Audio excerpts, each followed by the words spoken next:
14 pa lamang si Lani nang maulila sa kanyang ama. Sila na lamang ng kanyang ina magkasama sa buhay.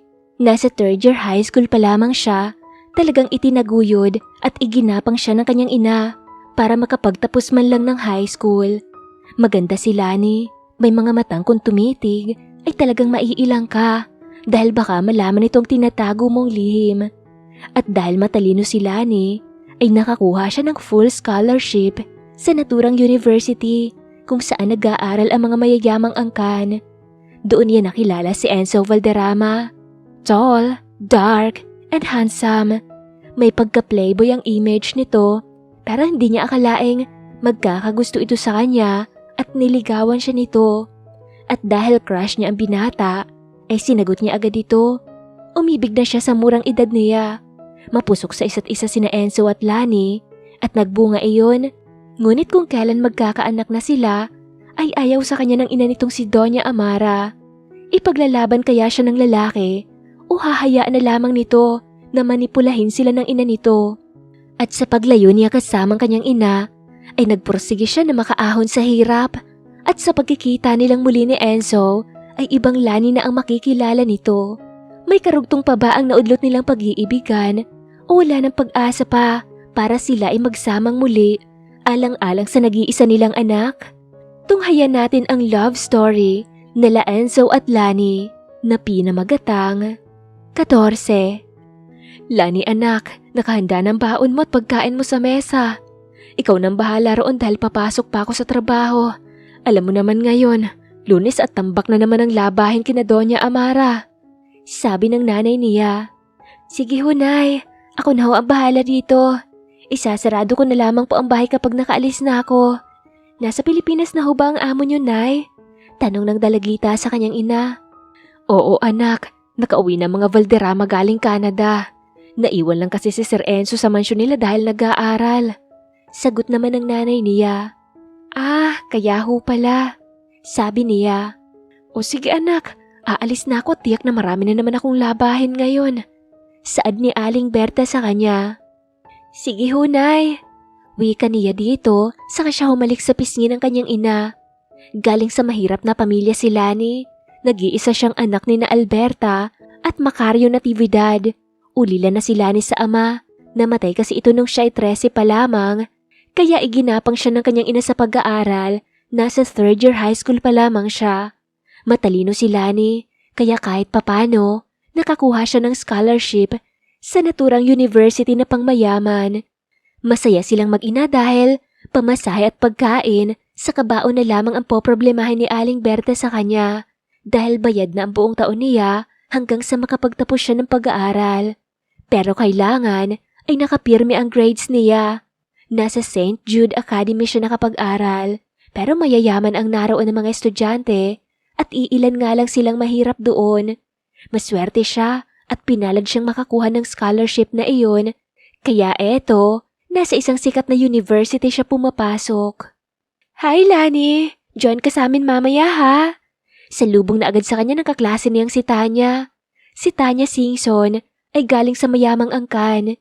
Kaedad niya ito't kaklase sa 2 subject niya. Tanya, naku, pasensya ka na ha. May tatapusin kasi akong projects at kailangan ko pang pumunta sa library after our class. Tanging wika niya sa kaklase. Nakita niyang pagsimangot ang mukha nito na mabilis namang nawala, saka ito nagsalita. Ah, ganun ba? So, some other time na lang ha. Hindi ako nangangako, Tanya, pero kapag may time ako, sasabay ako. Sabi niya at pilit nang initian ito. Alam niyang masama ang ugali ni Tanya Singson, kaya nga hanggat maaari ay ayaw niyang makasama ito, kaya tinanggihan niya. Fine! Nakaismid nitong sagot sa kanya na hindi nakaligtas sa 2 mata niya ang pag-ismid ng kaklase. Excuse me Tanya, papasok na ako ha. Sabi niya sa babae, saka siya nakayukong dumaan sa gilid nito.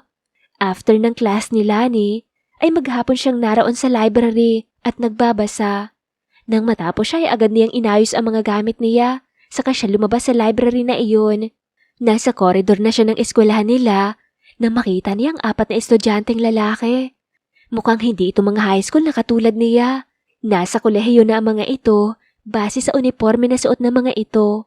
Akma na sana siyang tutuloy sa paglalakad nang harangin siya ng isa sa mga lalaking nakita niya.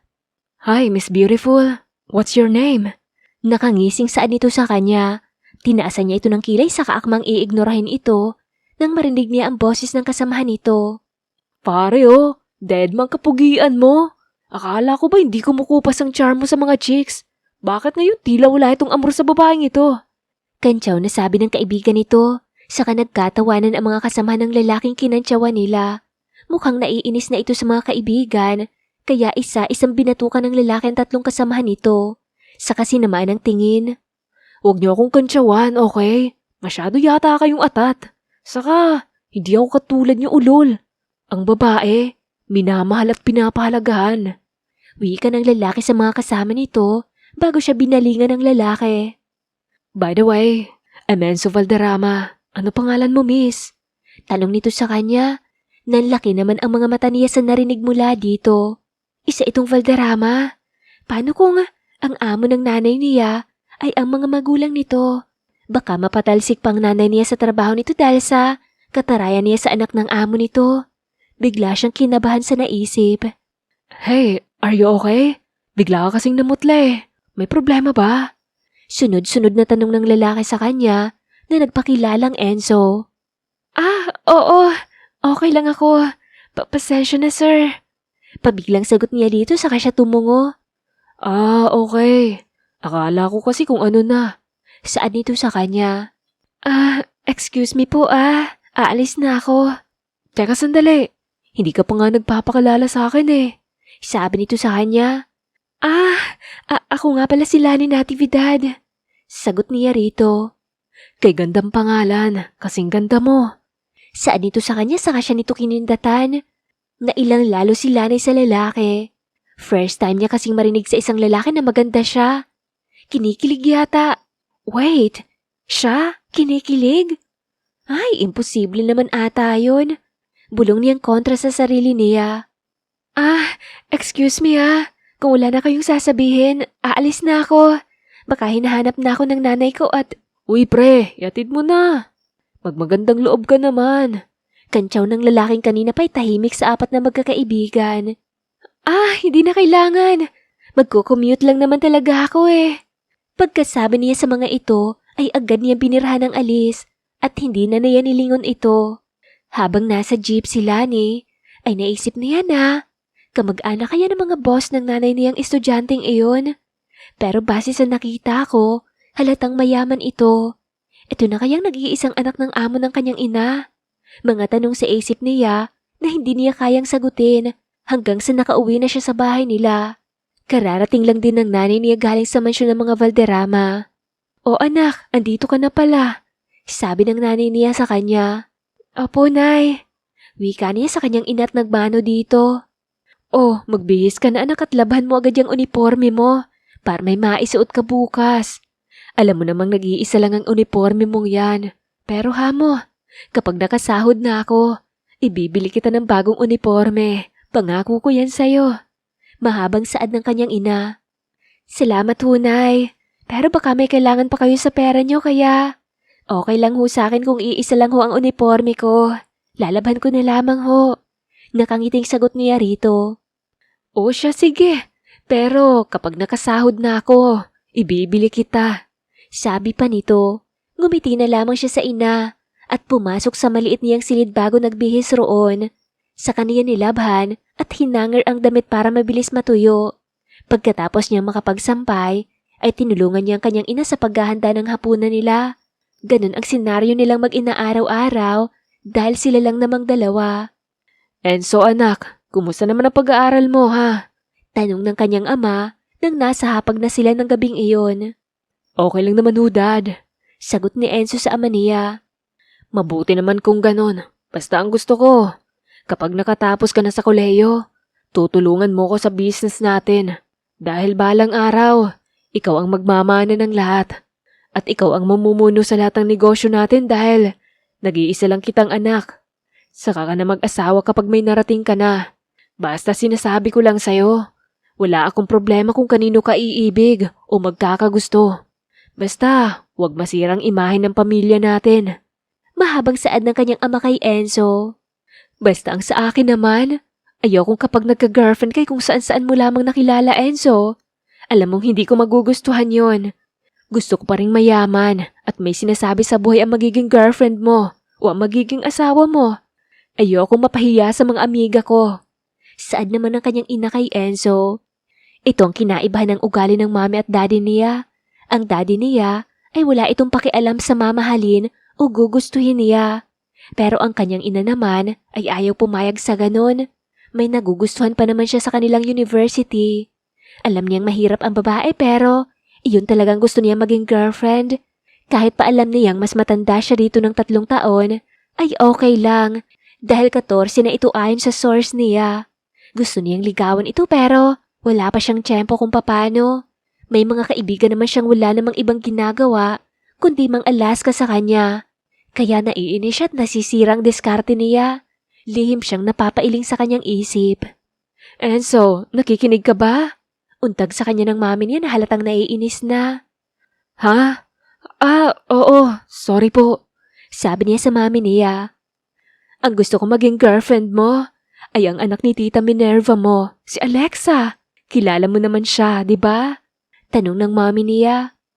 Yes, Mom. I know her. Pero hindi ko siya type at mas lalong wala akong interes sa kanya para maging girlfriend ko. So, ano bang gusto mo? Isang hampas lupa lang ang magiging girlfriend mo? Yan ang wag na wag mong gagawin, Enzo. Dahil magagalit talaga ako at baka... Amara, ano ba? Tumigil ka nga sa ugali mong yan. Labas na tayo sa gugustuhin ng anak natin. Suportahan na lamang natin siya as long as nag-aaral siya ng matino. Saway ng kanyang ama sa mami niya. Anong gusto mo ha, Arthur? Ang mapariwara ang anak natin? Ano na lamang ang iisipin ng mga kakilala at mga amiga ko? Napabaya akong ina? Inis nitong paling sa daddy niya. Hindi ba siya ng pagiging mabuti mong ina sa kung ano ang gusto ng anak natin, Amara? Saka, bakit mo iniisip ang ibang tao? Ang isipin mo yung anak natin, hindi yung pride mo. At saka, baka nakakalimutan mong galing ka din sa hirap. Wika ng kanyang ama na ikinagalit lalo ng mami niya. Kahit mahirap kami, ay nakapag-aral naman ako. Kaya wag mong isumbat ang kahirapan namin dahil maski ako'y kinalimutan ko na yon. Ayoko nang bumalik sa dating buhay ko. Tama ka. Kaya nga wag kang magmata ng kapwa dahil hindi magandang pakinggan. Naging maayos ang buhay mo dahil minahal kita at ako ang napangasawa mo. Mariing saad ng ama niya sa kanyang ina. Ewan ko sa'yo. Mom, Dad, tama na ho yan. Huwag na ho kayong mag-away. Nasa hapag po tayo. Hindi nakatiis na saway niya sa mga ito. Tumahimik naman kaagad ang mga magulang niya. Ganito ang senaryo ng kanilang pamilya. Hindi perfect ang family nila. May mga ganito din na hindi pagkakaunawaan. Kaya masasabi niyang sana mahirap na lamang sila. Hindi ganito na mayaman nga sila, pero hindi naman masaya. Porsigido si Enzo na maging girlfriend si Lani. Matagal na niyang crush ang dalagita. Kaya nang nagkaroon siya ng pagkakataon na nakausap ito, ay agad niyang kinuha ang loob nito. Halata kasi sa mga mata nito ang pagkailang nito sa presensya niya. Pagkatapos ng klase niya, ay nagtungo siya sa kabilang building ng mga high school. Agad niyang inabangan ng dalagita. At dahil anak mayaman si Enzo, ay maraming estudyante na gustong mapansin niya. Ngiti lamang ang isinasagot niya sa mga ito kapag binabati siya ng kapwa niya estudyante. Ang nasa isip niya ay si Lani, kung paano ang approach niya para mas makilala ito o maimbitahan niya ng snacks man lamang. Wala ang 3 asungot niya mga kaibigan, kaya wala mga pasaway ngayon. Nakita ng binatang familiar na mukha ng babaeng hinihintay niya. Agad niyang nilapitan ito at binati na mapansin niyang dadan ito sa kanyang harapan. Hi! Wika niya dito sa kabinigyan niya ito ng simpatikong ngiti. Napakunot ang noo nito, saka siya tiningnan ng diretso sa mga mata at nagtanong. Ako bang binabati mo? Tanong nito sa kanya saka nito itinuro ang sarili. Yes, sino pa nga ba? Nakangiting sagot niya dito. May kailangan ka ba? Tanong nito sa kanya. Pwede ba kitang yayain na mag-snack sa kantin? May treat. Sabi niya sa babae. Laglag ang panga nito nakatingin sa kanya na halatang hindi makapaniwala. Please? Muling sambit niya. Bakit ako? Tanong ng babae sa kanya. Dahil gusto kita. Masama ba? Diretsang tanong niya kaagad. Ha? Wala naman. Bakit mo naman nasabing may magagalit? Ganting tanong nito sa kanya. Wala lang. Ayaw mo bang imbitahan kita? Makulit niya pa rin saad. Nakakahiya kasi. Baka may masabi pa ang ibang estudyante dito. Sabi ng babae sa kanya. Huwag mo silang iisipin. Saka, wala ka namang ginagawang masama, di ba? Ano, payag ka na ba? Saad niya dito? Saglit ito tila nag-isip sa kamarahang tumango. Thanks, Lani. Nakangiting sambit niya dito. You're welcome. Alanganing ngiti nito sa kanya. Ang isang beses na pagsabay nila ni Enzo ay dumalas ng dumalas. Hanggang sa nagtapat ito ng pag-ibig sa kanya na agad naman niyang tinugon. May nararamdaman na rin kasi siya sa binata.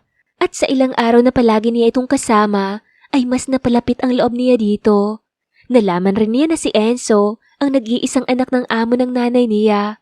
Inilihim nila ang relasyon sa mga tao maging sa nanay niya at sa magulang ni Enzo. Hindi dahil hindi nila mahal ang isa't isa, kundi bata pa kasi siya at 14 pa lamang. 3 buwan na silang magkasintahan ni Enzo nang ayain siya nitong lumabas. Nagpaalam lamang siya sa kanyang ina na may group project silang gagawin. Naniwala naman ito. Gusto man niyang aminin sa ina ang pakikipagrelasyon niya ay nawawalan siya ng boses kapag kaharap na niya ito. Ilang beses na rin niyang tinangka ang sabihin sa nanay niya ang lihim nilang relasyon ni Enzo, pero nauunahan siya ng takot, kaya sinarili na lamang niya. Babe, nagustuhan mo bang foods dito? Tanong sa kanya ni Enzo. Yes, babe. Saka, bakit dito mo ako dinala? Ang mahal-mahal dito eh. At baka mamaya may makakita sa atin. Kabadong sambit niya sa kasintahan. Ano ka ba? Walang makakakita sa atin dito. Hindi naman mamahalin ng restaurant na to, kaya walang makakakita sa atin. Sabi nito sa kanya. Siguraduhin mo lang talaga, Enzo dahil baka malaman ng parents mo at nanay ko. Malilintikan pa tayo. Nag-aalalang wika niya sa binata. Oo nga, saka huwag kang mag-alala. Nag-iingat din ako. Pagbibigay pa ng assurance nito. Salamat naman kung ganon. Wika niya rito saka marahas siyang napabuntong hininga. Ilang sandali pa ay natapos na sila sa dinner date nilang dalawa dahil 3 buwan na rin silang magkasintahan ng araw na iyon. Sakay ng kotse ni Enzo ay binabagtas nila ang makipot na daan patungo sa kanila. Ngunit nagtaka siya nang huminto ang kotse nito sa isang madilim na daan. Kaya tinanong niya ito, baka nasiraan ng kotse. Babe, bakit ka huminto? Nasiraan ka ba? Sunod-sunod na tanong niya sa kasintahan. Wala naman, babe. Okay naman ang sasakyan ko. Pero itong puso ko at nararamdaman ko hindi okay. Sabi nito sa kanya na ikinalito niya. Anong ibig mong sabihin? Ayaw mo na ba sa akin? Malungkot na tanong niya sa kasintahan. Gaano mo ba ako kamahal, Lani? Salip ay tanong nito sa kanya. Mahal na mahal kita, Enzo. Sobrang mahal. Bakit mo naman naitanong? Takang tanong pa niya. Kung ganon, papayag ka sa gagawin natin ngayon? Tanong pa nito. Kumunot ang noo niya. Saka tiningnan ito ng diretso sa mga mata at tinanong. Anong ibig mong sabihin? Naputol ang tanong niya sa kasintahan nang sunggaban siya ng halik nito. Ilang beses na siyang nahalikan ng kasintahan pero ito ang hindi niya inaasahan dahil malikot na rin ang kamay nito. Dumadama sa bawat parte ng katawan niya. At kahit 14 pa lamang si Lani, kung titingnan mo ay parang ganap na itong dalaga dahil malaking bulas siya. May hubog na rin ang katawan niya. Nang lumalim ang halik nito ay tinulak niya ang binata. Enzo, hindi dapat ito mangyari. Baka mamaya pagsisihan. Do you love me, right? Putol nito sa sasabihin niya. Tumango naman siya bilang tugon sa tanong nito. Dan, hayaan mong iparamdam ko din sa'yo kung gaano kita kamahal, Lani. Paus nitong Ana sa kanya. Pero, tuluyan ang puminid ang labi niya nang siilin siya ng halik sa labi ni Enzo. Ang lahat ng alalahanin niya ay kusang tinangay na lamang ng hangin. Sa malamig na kotseng iyon, nangyari ang unang pagsanib ng nag-aapoy na katawan nila. Hindi niya mabilang kung ilang beses siyang inangkin ng kanyang kasintahan. Basta ang alam niya, malalim na ang gabi nang ihatid siya sa mismong kanto nila papasok sa kanilang bahay. Nagtaka pa ang nanay niya dahil 11:30 na nang pagbuksan siya ng kanyang ina. Lani anak, bakit ginabi yata kayo ng mga kaklase mo? Usisang tanong nito sa kanya nang tuluyan na siyang makapasok sa loob ng bahay nila. Marami ho kasi kami tinapos, Nay. Pagsisinungaling niyang sagot sa ina. Nag-guilty man dahil sa nagsinungaling siya ay wala na siyang magagawa pa. Ganun ba? Oo siya, sige na. Kumain ka na roon at pagkatapos ay matulog ka na. Ako'y magpapahinga na rin ulit. Saad ng kanyang ina. Busog pa ho ako, Nay. Nilibre kami ng hapunan ng parents ng kaklase ko kaya busog pa ho ako. Wika pa niya.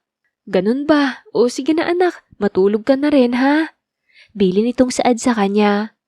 Sige ho, Nay. Good night po. Sabi niya rito, sa kanya hinalikan ito sa pisngi bago siya paika-ikang pumasok sa maliit nilang banyo para makapaglinis ng katawan. Masakit ang gitnang bahagi ng mga hita niya dahil sa nangyari sa kanila ni Enzo.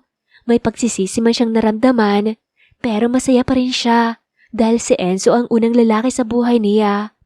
Ang nangyari sa kanila ni Enzo ay muling naulit hanggang sa isang umaga. Nagising na lamang siyang masama ang kanyang pakiramdam. Buti talaga't Sabado, kaya wala siyang pasok. Kasi kung may pasok siya ngayon, malamang hindi siya makakapasok dahil sobrang sama ng kanyang pakiramdam. Napapansin din niya may gusto siyang kainin na hinahanap ng kanyang panlasa. Ang tagpong iyon ang nadatna ng kanyang ina na sumusuka siya ng sumusuka. Lani, magsabi ka nga sa akin ng totoo. Buntis ka ba? Maotoridad nitong tanong sa kanya. Napalingon siya nang nakita niyang nakakunot ang noon ng nanay niya habang nakatingin sa buong mukha niya. Hindi. Anong hindi? Ang senyalis ng pagsusuka ay buntis. Pwera na lamang kung ikaw ay may sakit. Putol na saan nito sa kanya. Wala po akong sakit, Nay. Utal niyang sagot rito. Posible kasi nabuntis siya dahil 2 buwan na rin siyang hindi dinadatnan. Katulad ng sinabi ng nanay niya, senyales daw ng pagsusuka ay ang pagdadalang tao. Kung ganon, buntis ka nga. Sino ang ama niyan ha? May nobyo ka na pala, wala ka malang sinasabi sa akin, Lani. Galit nitong wika sa kanya na diretso pa siyang tiningnan sa mga mata. Nay, meron ho. Sino? Ang bata mo pa pero may nobyo ka na? Lani naman, paano na mga pangarap mo? Lahat ginagawa ko para sa'yo. Pero ito pang sinukli mo sa akin. Mariing saan ito habang umiiyak. Nay, sorry po. Umiiyak na rin niyang wika. Nagpunas ito ng mata saka siya muling tinanong nito. Sino bang ama niyan, Lani? Si Enzo Valderrama. Ano? Laglag ang panga nitong wika sa kanya saka nanlaki ang mga mata. Nay, bakit ho? Nahintakutan niyang tanong rito. Nobyo mo si Enzo? Lani naman. Paano nalaman kung malaman ito ni Doña Amara? Hindi kanya matatanggap dahil iba ang gusto ng ina ni Enzo. Gusto ng mami niya ay katulad nilang mayaman. Nag-aalalang saan nito sa kanya. Nay, hindi naman ho ako pababayaan ni Enzo. Bakit, Lani? Alam na ba ito ni Enzo? Putol nitong tanong sa kanya. Hindi pa ho. Sasabihin ko pa. Sabi niya sa nanay niya. Papuntahin mo siya dito, Lani, para makapag-usap kayo. Kailangan yung harapin ang problemang ito.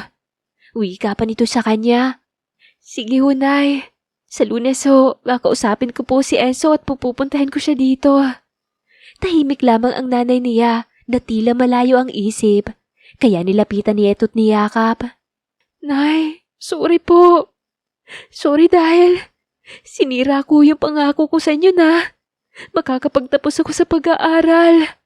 Wika niyang saad dito. Ano pa nga bang magagawa ko, Lani? Alangan naman napabayaan kita.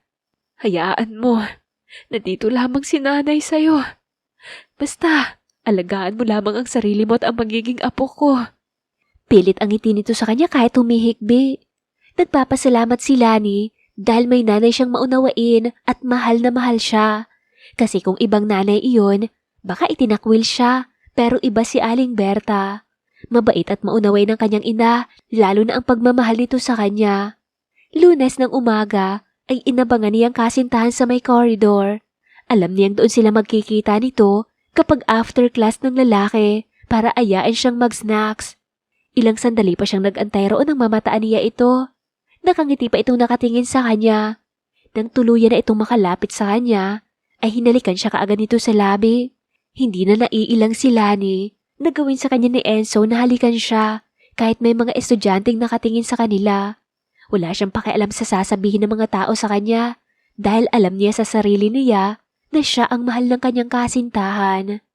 Kanina ka pa ba dito, babe? Nakangiting tanong kaagad nito sa kanya matapos siya nitong halikan sa labi. Mga 2 minutes na siguro. Sagot niya dito habang nakangiti na nakatingin sa lalaki. Ganun ba? Pasensya ka na ha. Natagalan ako dahil may tinapos pa kami sa school. Ready ka na ba? Tara na, mag-snacks na muna tayo at... Enzo, pwede ka bang pumunta mamaya sa bahay? Putol niyang wika sa sasabihin ng nobyo. Nagtatakan nakatingin ito sa kanya, saka ito nagtanong. Why? May problema ba? Baka magalit ang nanay mo, babe. Alam na ba niya ang relasyon natin? Sunod-sunod na tanong nito sa kanya. Tango lamang ang sinagot niya rito saka bahagyang ngumiti. Kung ganon, baka galit nga yun. Alanganin pa rin saan nito sa kanya. Umiling lamang siya dito bilang sagot sa tanong nito. Sige, pupunta ako sa bahay niyo after ng class at uwian na natin. Wika nito sa kanya. Salamat, babe. Wika niya sa lalaki. Naku, wala yun. So, let's go. Punta na tayo ron. Sabi nito sa kanya. Sige. Nakangiting sagot niya rito saka sila magkaakbay na naglakad patungong kantin. Sir Enzo, alam mo namang ayaw ng mami ninyo na magkaroon ka ng nobya na mahirap lang. Paano mo mapapanindigan sila niyan kung may tutol sa relasyon nyo? Buntis ang anak ko at kailangan mo siyang pakasalan, Enzo. Nag-aalalang wika ng nanay ni Lani sa kanya. Manang Berta, alam ko na ayaw ng mami ko sa mahirap na mamahalin ko. Pero wala ho siyang magagawa doon. Dahil desisyon ko naman ho yun. At sa sinabi niyo ho na buntis si Lani, paninindigan ko naman ho siya eh. Pero yung sinabi niyo ho na pakakasalan ko siya, mukhang hindi pa ho mangyayari yun dahil bata pa ho si Lani. 14 pa lamang ho siya. Mahabang saan niya sa may edad na babae. Pasensya ka na iho, naguluhan lang kasi ako eh. Kung alam ko lang sana na magkakilala pala kayo nitong anak ko. Eh di sana. Napagsabihan ko siyang wag nang lumapit sa inyo. Aling Berta, wala ho kayong kasalanan. Dahil ako mismong lumapit sa anak niyo. Dahil mahal ko ho siya. Putol niya sa sasabihin ng ina ni Lani. Salamat naman, iho. Wala ho yun, Aling Berta. Wag ho kayo mag-alala. Dadalhin ko po si Lani bukas ng umaga sa amin para ipakilala sa mga magulang ko. Sabi niya sa nanay ni Lani. Sigurado ka ba dito, iho? Alam mo namang hindi ito magugustuhan ng mami mo. Wag ho kayong mag-alala. Ako na ho bahala dyan. Saan pa niya? Umaga pa lamang ay umalis na si Enzo sa bahay nila para sunduin si Lani at dalhin sa mansyon nila. Kabado ang huli nang umapak na ang 2 paa nito sa mansyon nila. Eksaktong gising na rin ang mga magulang niya. Nakita niyang pag-isang linya ng kilay ng mami niya. Palipat-lipat ang tingin nito sa kanila ni Lani na nakaupo sa sofa at nakatungo na halatang kinakabahan. Mom, Dad, may sasabihin ako sa inyo. Wika ni Enzo sa parents niya. Kumunot ang noo ng mami niya at ang daddy naman niya ay blanco ang expression sa mukha. Halatang hindi interesado sa sasabihin niya pero wala nang choice kundi sabihin sa mga ito ang sadya nila ni Lani. Si Lani ho pala, girlfriend ko ho. Girlfriend mo ka mo, Enzo? Tulad ba natin ay mayaman siya? Tanong agad ng mami niya. Inaasahan na ni Enzo na iyon ang itatanong ng mami niya at hindi nga siya nagkamali. Bukod sa hindi pa nito kilala si Lani, na anak pala ng isa sa mga kawaksi nila, ay tila wala itong idea sa totoong pagkatao ng babaeng minamahal niya. Hindi ho, Mom. Kung ganon, wala na tayong dapat papag-usapan, Enzo. Alam mong ayoko na sa mahirap ka lamang babagsak. Pwede ba, Amara? Huwag mong pangunahan ang anak mo. Siyang magdedesisyon sa sarili niya, hindi tayo. Now, Enzo, anong sasabihin mo? Baling na wika ng kanyang ama sa kanya. Si Lani po, Dad. Siyang girlfriend ko at anak siya ni Manang Berta na kawaksi natin. It was a coincidence na nagkakilala kami. At ngayon, gusto ko siyang panindigan dahil buntis na siya. What the hell? Anong sinabi mo? Buntis ang hapaslupang ito? Madam, Kahit mahirap lang kami, huwag niyo naman ho sabihing hampas lupa kami dahil hindi naman namin kasalanan na naging mahirap kami at kayo ang mayaman. Sabad na wika ng nanay ni Lani sa usapan. Sabay-sabay silang napalingon sa kinaroroonan ng nanay ni Lani. Nakita niyang tumayo si Lani at nilapitan ng inang lumuluha. Tara na anak, huwag mong ipilit ang sarili mo sa mga taong katulad nila, na mga mata pobre. Salamat na lamang, Enzo. Kaya ko nang buhay na magiging apo ko sa inyo ni Lani. Ayoko lang makarinig ng mga pang-iinsulto sa nanay mo. Madam, sir, aalis na ho ako sa trabaho na ito. Saan ng nanay ni Lani sa mga magulang niya, sa kasapilitang hinila si Lani. Akma na sana niyang hahabulin ang dalaga ngunit pinigilan siya ng mami niya. Hindi siya ang para sa'yo, Enzo. Matigas na wika ng mami niya. At sino ang para sa akin, ma'am? Ang anak ng amiga mo? Malaki na ako, ma'am. Kaya ko nang panindigan si Lani at mahal ko siya. Matigas niya ring saad sa kanyang ina. Saka siya walang paalam na umakyat patungo sa silid niya. Bukas niya na lamang pupuntahan si Lani sa bahay nila para ayain magsama na lamang sila. Pero ang plano niya ay hindi natuloy nang puntahan niya ang dalaga sa tirahan nito. Sarado na ang maliit na bahay ng mga ito. Nanlulumong umalis na lamang siya doon nang malamang wala na sila Lani roon. 5 taon ang matuling nagdaan simula nang umalis si Lani sa lugar nila at nagsimulang muli. Nagpursigi siyang makatapos sa pag-aaral sa kabila ng may 2 siyang anak. Oo, tama ang narinig nyo. May anak sila ni Enzo at walang alam ang lalaki kung kambal ba ang anak nila. Ang alam lamang nito ay buntis siya. Hindi na siya nagkolehiyo. Nang makatapos siya sa pag-aaral, namasukan siyang sales lady sa isang butika at naglalabado din siya tuwing gabi kahit pagod sa buong araw na trabaho si Lani. Inspirasyon naman niya ang kanyang mga anak hanggang sa nakaipon siya ng puhunan at yun na nga, siya na ang nagsusupply sa buong kamay nilaan ng mga gulay at itlog. Gumanda ang buhay nilang mag-anak hanggang sa hindi sinasadya ay nag-cruise muli ang landas nila ng lalaking dati niyang minamahal. At hanggang ngayon, ito pa rin ang nagmamay-ari sa puso niya. Lani, is that you? Masayang bulalas ng lalaki sa kanya. Yes, Enzo. Ako na nga to. Hindi na rin ako malalait ngayon ng mami mo. Saan niya sa lalaki? Lani, matagal kitang hinanap ng umagang yon. Pinuntahan kita sa bahay niyo pero wala ka na ron. Nasaktan ako dahil hindi mo man lang ako hinintay. Mahal kita, Lani, at kaya kitang ipaglaban sa mami ko. Kaso bigla ka na lamang nawala. Malungkot na wika ni Enzo sa kanya. Sa narinig ay napaiyak na siya ng tuluyan. Hindi niya akalain na hinanap pala siya ng lalaki. Buong akala kasi niya ay mas pinili nito ang karangyaan kaysa sa kanila ng mga anak nila. Lani, pwede ko bang makita ang anak natin? Mga anak, Enzo. Kambal ang anak natin. Sina Ethel at Eva. Sabi niya sa lalaki. Ang kanina'y masaya na mukha ng lalaki ay mas naging maaliwalas at kitang-kita ang sobrang sayang nadarama ng lalaki sa narinig galing sa kanya. Can I see them? Utal nitong tanong sa kanya. Tumango naman siya sa lalaki. Walang kasing sayang nadarama ni Enzo nang matagpuan niyang babaeng hanggang ngayon ay patuloy niya pa ring minamahal at mas pipiliin niya ito kaysa sa karangyaang meron siya, lalo na ang mga anak nila ng babae. At kahit paanong gawin ng mami niya ay wala na siyang pakialam. Ang gusto lamang niya ay makasama at mabuo nilang muli ni Lani ang naudlot nilang maging isang buong pamilya. Wala na ring dapat pang makahadlang sa plano niya. Papakasalan niya ang babae, lalo pa, at kaya na niyang buhayin ang mga anak niya, pati na ang babaeng pinakamamahal niya. Kahit walang kayamanan ng magulang niya. At sa ayaw at sa gusto ng magulang ay gagawin niya pa rin na matagal na niyang plano na makasama habang buhay si Lani at ang kanilang mga anak. Mabilis lumipas ang mga buwan. Nag-propose si Enzo sa kanya ng kasal. Mabilis naman siyang pumayag sa alok ng lalaki. Wala na ring nagawa ang nanay nitong mata pobre. Enzo, do you take Lani as your lawfully wedded wife through good and bad times, for richer and for poorer, in sickness and in health, till death do you part? Tanong ng pare kay Enzo. Yes, I do. Sagot ng lalaki sa pare. Lani, do you take Enzo as your lawfully wedded husband through good and bad times, for richer and for poorer, in sickness and in health, till death do you part?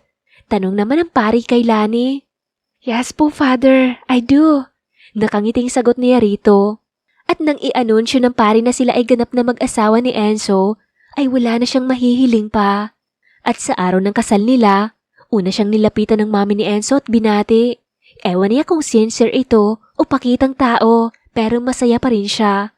Basta ang alam ni Lani, kahit anong mangyari, siya at ang mga anak niya pipiliin ng asawa niya, mayaman man siya o mahirap, tanggap ng lalaki ang pagiging siya.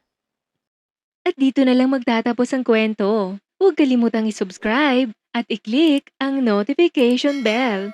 Thank you for watching!